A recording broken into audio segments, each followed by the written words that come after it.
I will never forget that night, not because of the celebration, but because of the way it carved itself into my memory like a scar you can't hide.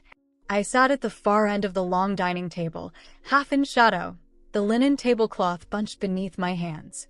Crystal glasses caught the chandelier's golden light, scattering it across the room in glittering fragments. The air smelled faintly of roasted rosemary chicken and champagne, but it felt heavy, as if every breath I took had to push through something invisible. My 5-year-old son Liam was at home with a babysitter. Not by my choice. It's a formal occasion. My mother had told me over the phone earlier in the week, her tone clipped. It's no place for children. I didn't fight her on it. I was long past wasting energy on arguments I couldn't win. In my family's eyes, I had forfeited the right to protest years ago, ever since the day I became the black sheep, the girl who had ruined her own life at 22. Grace, my cousin, glowing with the confidence of someone who had never been on the outside of her own family, rose from her chair and lifted her glass. Her diamond ring caught the chandelier light and exploded into 1,000 tiny flashes. She looked straight at me as she spoke, her voice bright and clear enough to carry over the laughter and clinking silverware. "I'm so grateful I found Ethan," she said. "I just hope I never end up like her, single with a kid." The table erupted in laughter. My Uncle Mark didn't miss the chance to add his own barb. "Men don't want used goods," he said, shaking his head as though my entire existence was a cautionary tale. Even my mother laughed. I didn't. I couldn't. My eyes locked on my plate, on the faint shimmer of butter melting across steamed vegetables I no longer had any appetite for. The sound of their laughter seemed to stretch and echo inside me until it filled every corner. 7 years of comments like that, and the sting still found its way in, sharp as ever. Across the table, Ethan, Grace's fiancé, wasn't laughing. His gaze found mine for just a moment. There was something there, something I couldn't name at first. Not pity. Not quite sadness. It looked like guilt. Then he stood, tapping his glass lightly with his fork. The chatter faded, replaced by an expectant hush. Grace tilted her head, puzzled. "Before we go any further with this celebration," Ethan began, his voice steady but weighted, "there's something everyone here needs to know." The room stilled. 6 years ago, he continued, I was living in my car. I had lost my job, my apartment, and I was on the verge of dropping out of med school. Med school? My head lifted at that. Ethan had always claimed to be a self-made entrepreneur, someone who had built everything from nothing by sheer will. One winter night, he went on, I got seriously sick. High fever. Could barely breathe. I was parked behind a diner when a young waitress finishing her shift found me shivering in my car. My heartbeat quickened. I knew this story, only in my version, the sick man had been a stranger. That woman took me to the ER, paid my hospital bill with her savings, and offered me her couch in her tiny apartment until I recovered. She helped me apply for a scholarship so I could finish med school. She never asked for anything in return. Ethan's eyes found mine and held them. That woman is here tonight, being mocked by all of you. The woman who saved my life is Sarah. Every head turned toward me. Grace's smile faltered, the color draining from her face. But that can't be true, my uncle murmured, though his voice lacked conviction. Sarah never talks about the good she does, Ethan said, his tone sharpening. While you were busy judging her, she was saving my life. He came around the table, stopping beside my chair, and extended his hand. His palm was steady open. I think it's time everyone hears the whole truth. I hesitated, the weight of every pair of eyes pressing into my skin, before I placed my hand in his. My fingers felt cold against his warmth.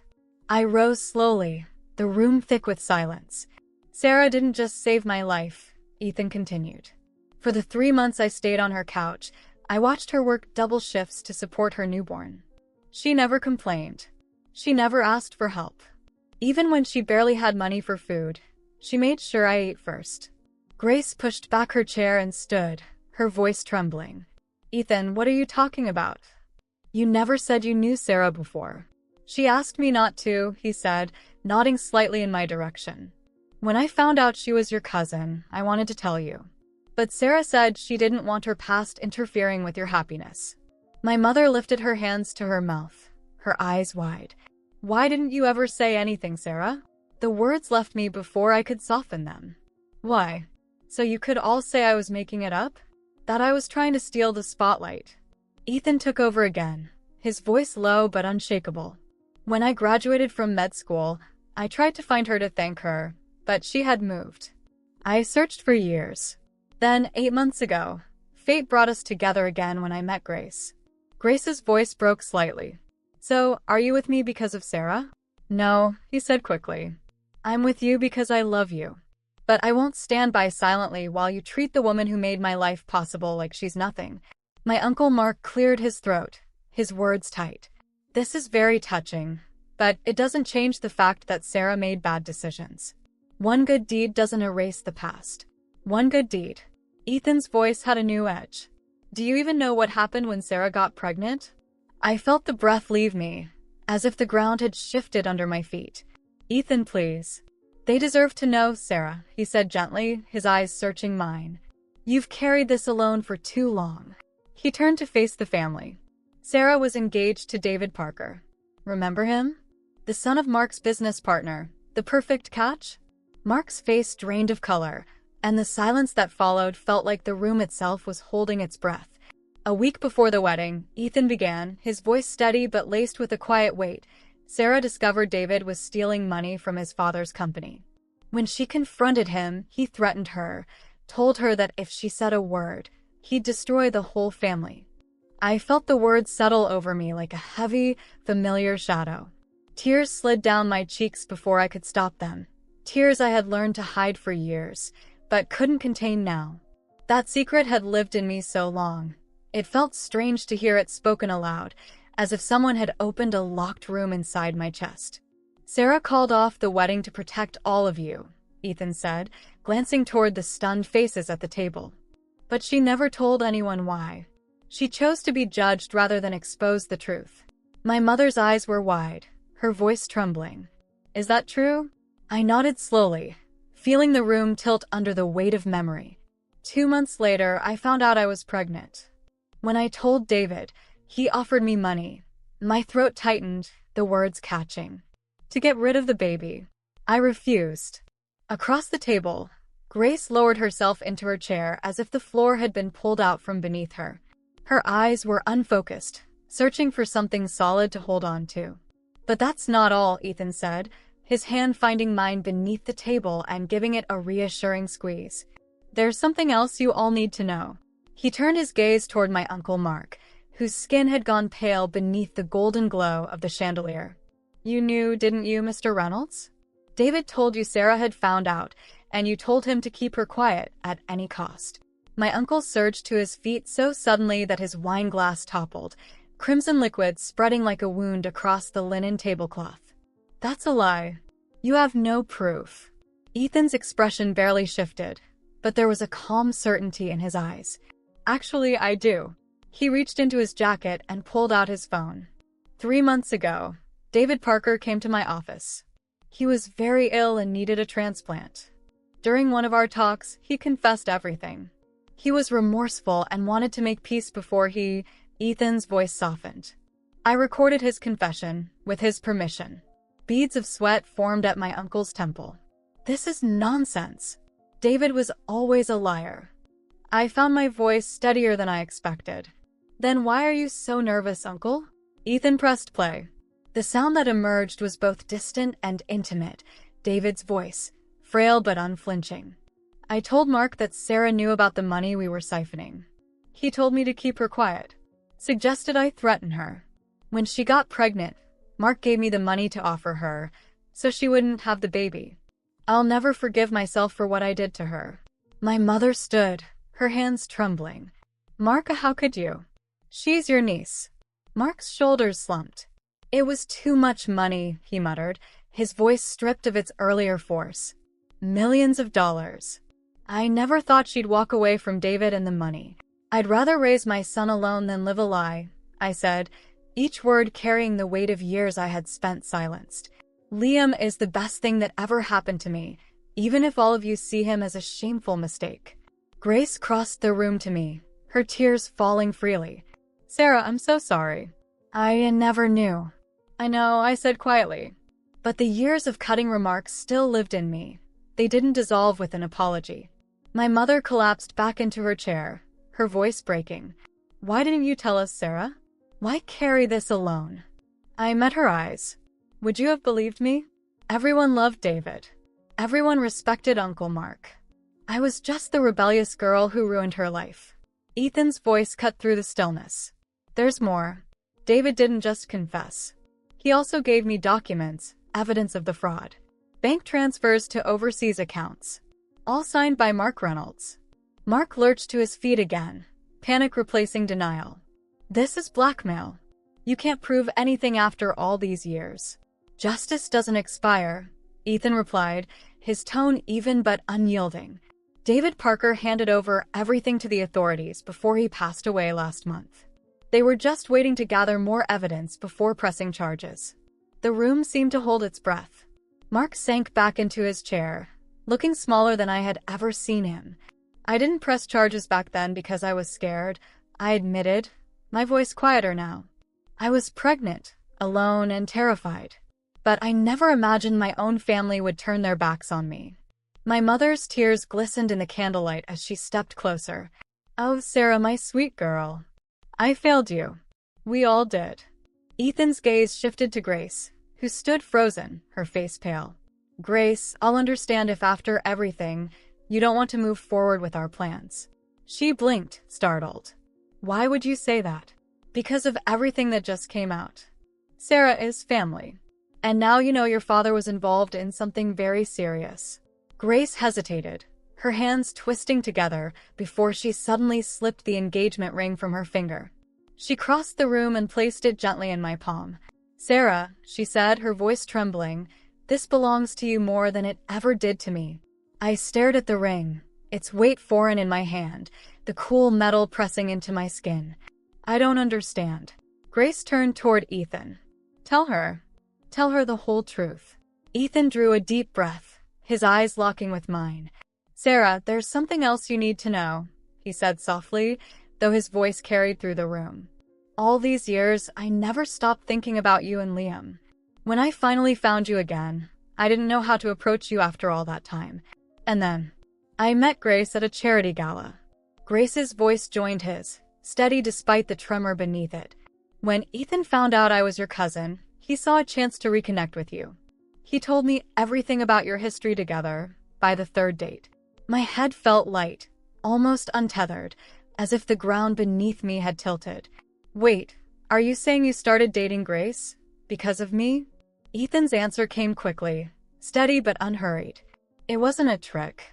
But we both realized early on there wasn't a real connection between us.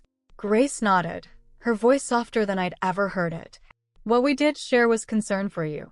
Ethan told me how your family treated you, and I felt ashamed. I had been part of that cruelty for years. We decided to go ahead with the engagement as a way to bring the whole family together. Ethan added, Grace wanted to help me expose the truth and clear your name. I stared at her in disbelief. For so long, she had been one of my harshest critics. Now she stood here, not across from me, but beside me. The ring is yours, Grace said, her voice firm despite the tremor beneath it. Ethan bought it with you in mind. It was always you, Sarah. But why all the secrecy? I asked, the confusion still clinging to me. Because we needed proof, Ethan said. And the only way to get it was by getting closer to your family. David reached out to me when he learned I was engaged to Grace. He wanted to confess before he died. My mother, who had been silent until now, rose from her chair. Her eyes were damp, her voice heavy with regret. Sarah, for 7 years I judged you without knowing the truth. I failed you as a mother. She turned to my uncle. And you, Mark, you didn't just betray your business partner, you betrayed your own blood. Mark didn't respond. His shoulders sagged under the weight of defeat. I turned back to Ethan. Wait, what about your success story? The whole self-made businessman thing. A faint smile touched his lips. I didn't lie, at least not completely. After finishing med school, I invested in a pharmaceutical startup that took off. But I never forgot where I came from, or the person who helped me when I had nothing. Then, in a movement that silenced the room, he knelt in front of me and took my hands. His touch was warm and steady. "Sarah, I know this all sounds crazy, and I'll understand if you don't want anything to do with me after everything. But these past few months, fighting for justice for you, only confirmed what I've always known. You're the bravest and most generous person I've ever met." Tears blurred my vision. These years raising Liam on my own, they don't have to be like that anymore. Ethan's voice was soft, barely more than a breath, but it wrapped around my heart like sunlight filtering gently through rain-soaked leaves. There was no pity in his words, only a fragile hope, trembling quietly between us, like a candle flickering against the night. "I want you to know," he said carefully, "Liam asks about me sometimes. He remembers those days when I'd come over, when he had a fever." Through the blur of my tears, a small laugh slipped free, light, unexpected, and full of a warmth I hadn't realized I was missing. "He always says his doctor is way more fun than any other doctor." Ethan's mouth curved in a slow, uncertain smile, like he wasn't sure he deserved even that small corner of our lives. Then, with hands that betrayed a nervous reverence, he reached into his jacket pocket. It wasn't a grand gesture, but something quieter, something real. He placed a simple silver key in my palm, worn smooth with time, the metal catching the light like it was holding a story, patiently waiting to be told. "It's to a house," he said, voice steady but vulnerable, "just a block from Liam's school. I bought it 3 months ago. I've been hoping, praying, that maybe one day you could forgive me for how I came back into your life." The air between us grew thick with the weight of everything left unsaid. Every silence that had once felt safer than speaking now felt fragile, trembling with the possibility of something new, something better. My mother stepped closer, her voice trembling with the kind of vulnerability that comes after too many rehearsed apologies. "Sarah, my girl, I know I failed you. We all did. But maybe, just maybe, this is our chance to start over, for Liam, for all of us, to build the family he deserves." I glanced around the room. Faces that once held cold judgment now softened, their eyes shimmering with remorse and something else, hope. It was fragile, but it was there. "It won't be easy," I said at last, my voice low but steady, the echo of old wounds threading through every word. "There's still pain. Words that cut deep. Scars that won't fade just because we want them to." "I know," Ethan said, his gaze holding mine like an anchor. "All I'm asking is for a chance, day after day, to show you that the man you helped all those years ago is still here. And he's the man who will spend the rest of his life making sure you and Liam never have to feel alone again." My eyes fell to the key in my palm. It was more than cold metal. It was the sound of an unopened door, the weight of possibility, the quiet hum of a life waiting to be lived differently. "Liam always says he wishes he had a dad like his favorite doctor," I whispered, my throat tightening with a new kind of hope. "Maybe he deserves to know that his favorite doctor is the man I once saved. And maybe that same man is now saving us both." Ethan rose slowly, giving me space to turn away. But I didn't. When his arms wrapped around me, I let myself lean into the warmth, the familiar scent of him, the steady beat of his heart beneath my cheek, each a quiet promise that not everything precious is lost forever. The room that had once echoed with whispered judgment now held a different sound, soft applause, the gentle clink of glasses, the rustle of people rising, not out of obligation, but out of genuine respect. And in that moment, I understood, this isn't about erasing the past. The past shaped me. It broke me open and, somehow, made space for something new, something brave, something whole. I could feel the years of loneliness, the ache of betrayal, and the weight of doubt lift, replaced by a steady flame glowing inside me. It wasn't just survival anymore. It was rebirth. Sometimes, the bravest thing you can do isn't hide behind the walls you've built, but step into the light and let it find you. And when that light does find you, it doesn't simply warm your skin. It reaches in, gathers the broken pieces, and reshapes them into a life renewed. A life where hope isn't just a fragile flame, it's a roaring fire, fierce and unyielding, carrying you forward when the world feels heavy. This time, I knew without doubt, I was ready to walk toward that fire. To rise. To live. To love. Fully. boldly, and without fear. Because healing isn't a destination. It's a journey, one that begins with a single step, a single breath, and the courage to believe in a tomorrow brighter than today. And as I held that key, that symbol of possibility, I understood something more. The future wasn't something to fear or regret. It was something to build, piece by piece, with strength born from every wound and every triumph that led me here. This was my moment, my new beginning, and nothing could stop me now. Have you ever been through something like this? I'd love to hear your thoughts. Drop a comment below. Thanks so much for watching Rise with Sherry. If you enjoyed this story, please like and subscribe for more.